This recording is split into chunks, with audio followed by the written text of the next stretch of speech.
আজকে আলোচনা করব গর্ভনিরোধক ওষুধ নিয়ে, যেটা বাচ্চা আসতে বাধা দেয়।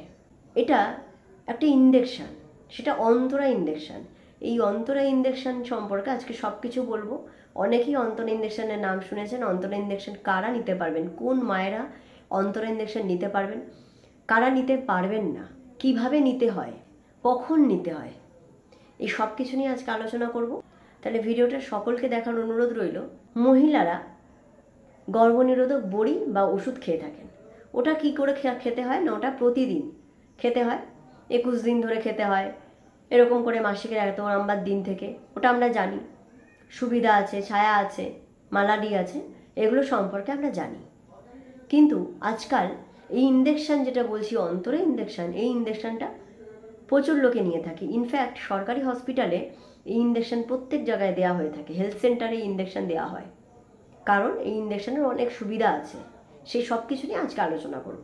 গর্ভ নিরোধক ইনজেকশন বা ওষুধ, বাচ্চা না আসার জন্য এই ইনজেকশনটা যে ইউজ করা হয়, ব্যবহার করা হয়, এটা 2 রকম ইনজেকশন আছে। একটা হচ্ছে প্রোজেস্টেরন অনলি ইনজেকশন, যেটাকে বলি ডিএমপিএ, ডেপট মেড্রক্সি প্রোজেস্টেরন অ্যাসিটেট, এটাকেই অন্তরা বলা হয়। এটা 150 mg পাওয়া যায় এই ইনজেকশন। এই ওষুধটাই, এই ইনজেকশনটাই সব জায়গায় চলছে।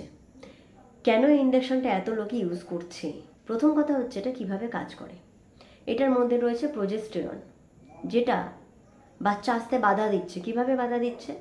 এটা সার্ভাইকাল যে মিউকাস থাকে সেটাকে থিকেন্ড করে দিচ্ছে, অর্থাৎ মোটা করে দিচ্ছে। এমন একটা পরিবেশ এটা তৈরি করে দিচ্ছে যাতে স্পার্ম বা বীর্য যেটা, সেটা এর ভিতরে ঢুকতে না পারে, বাধা পাচ্ছে। এবং এটা ওভুলেশনেও বাধা দিচ্ছে। ওভুলেশন অর্থাৎ বাচ্চা আসার জন্য যে সময়টা দরকার, সেই জায়গাটাকেও বাধা দিচ্ছে। এইভাবে এটা বাচ্চা আনাটাকে বন্ধ করছে। এবং এটা দেখা গেছে যে 99.9% ক্ষেত্রে এটা কার্যকরী। ফেলিওর রেট প্রায় নেই বললে চলে। কেন এটা নেব? কতদিন অন্তর এটা দেওয়া হয়? এটা 3 মাস অন্তর অন্তর দেওয়া হয়। আর এই জন্যেই এই ওষুধটাকে আমরা প্রত্যেকটা ডাক্তার প্রেসক্রাইব করে থাকি এবং বলে থাকি, কাউন্সিলিং করে থাকি সকলকে এই ওষুধটা নেওয়ার জন্য। কারণ গর্ভনিরোধক ওষুধ যেটা, সেটার কি থাকে না, সেটা প্রতিদিন খেতে হয় এবং তার অনেক রকমের সাইড এফেক্ট থাকে, অনেক বেশি বেশি সাইড এফেক্ট থাকে। তার সব থেকে বেশি সাইড এফেক্ট কি? ওই ওষুধের, গর্ভনিরোধক ওষুধের, এটা ক্যান্সার করাতে পারে। বহুদিন ধরে খেলে এটা ক্যান্সার হতে পারে এবং বাচ্চা আসার ক্ষেত্রেও সমস্যা করতে পারে। কিন্তু এই ক্ষেত্রে 3 মাস অন্তর একটা ইনজেকশন নিতে হবে। যে কোনো হেলথ সেন্টারে দেওয়া হয়, যে কোনো সরকারি হসপিটালে দেওয়া হয়ে থাকে। ইনজেকশন নেওয়ার 4 থেকে 5 দিন পরে আপনি যৌন মিলন করতে পারেন এবং 3 মাস আপনাকে এটা প্রোটেকশান দেবে। 3 মাসের মধ্যে আপনাকে কিন্তু কিচ্ছু ওষুধ ব্যবহার করা হচ্ছে না, কোনো কিছুই দরকার হচ্ছে না। আবার 3 মাস কমপ্লিট হয়ে গেলে আপনি এসে আবার একটা ইনজেকশন নিন এবং আরও 3 মাসের জন্য আপনি এর একটা সুবিধা পান। এটা আপনার জন্য খুবই সুবিধাজনক এবং এর সাইড এফেক্ট প্রায় নেই বললেই চলে। এবার বলবো কেন এই ওষুধ আমি ব্যবহার করতে বলছি, কেন এখন আমরা গর্ভনিরোধক যে ট্যাবলেট সেটা খেতে বারণ করি। এই ওষুধের অনেক সুবিধা আছে। এই ওষুধ যেমন বাচ্চা আসতে বাধা দিচ্ছে, জন্ম নিয়ন্ত্রণকে রক্ষা করছে, তেমনই এটা এন্ডোমেট্রিয়াল ক্যান্সারকে রক্ষা করছে। মানে যারা এই ওষুধ নিচ্ছেন, এই ইনজেকশন নিচ্ছেন, তাদের এন্ডোমেট্রিয়াল ক্যান্সার হওয়ার সম্ভাবনা কমে যাচ্ছে। এন্ডোমেট্রিয়াল ক্যান্সার অর্থাৎ জরায়ুর এক ধরনের ক্যান্সারকে বোঝানো হয়। এই ক্যান্সারের চান্সও কমে যাচ্ছে এই ইনজেকশন নিলে, অর্থাৎ এটা একটা বড় সুবিধা। তবে যাদের ব্রেস্ট ক্যান্সার আছে তারা এই ওষুধ নেবেন না, এই ইনজেকশন নেবেন না। নিলেও ডাক্তারের সাথে সরাসরি কনসাল্ট করে তবেই নেবেন।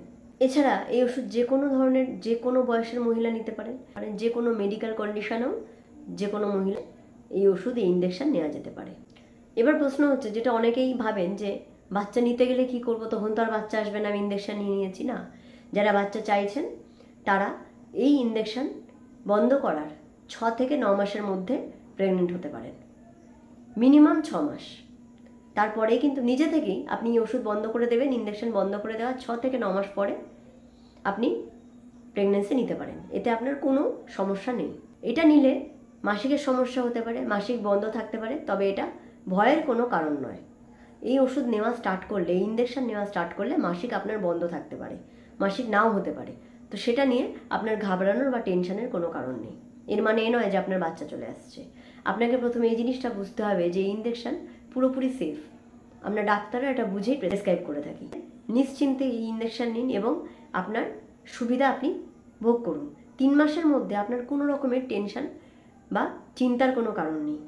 আশা করছি এই ভিডিওটা প্রত্যেকটা মহিলা জানা দরকার এবং আশা করছি আমার ভিডিওটা দেখে এই অন্তরে ইঞ্জেকশন সম্পর্কে যথেষ্ট একটা আইডিয়া পেয়েছেন। অন্য ভিডিও নিয়ে আবার দেখা হচ্ছে। ধন্যবাদ।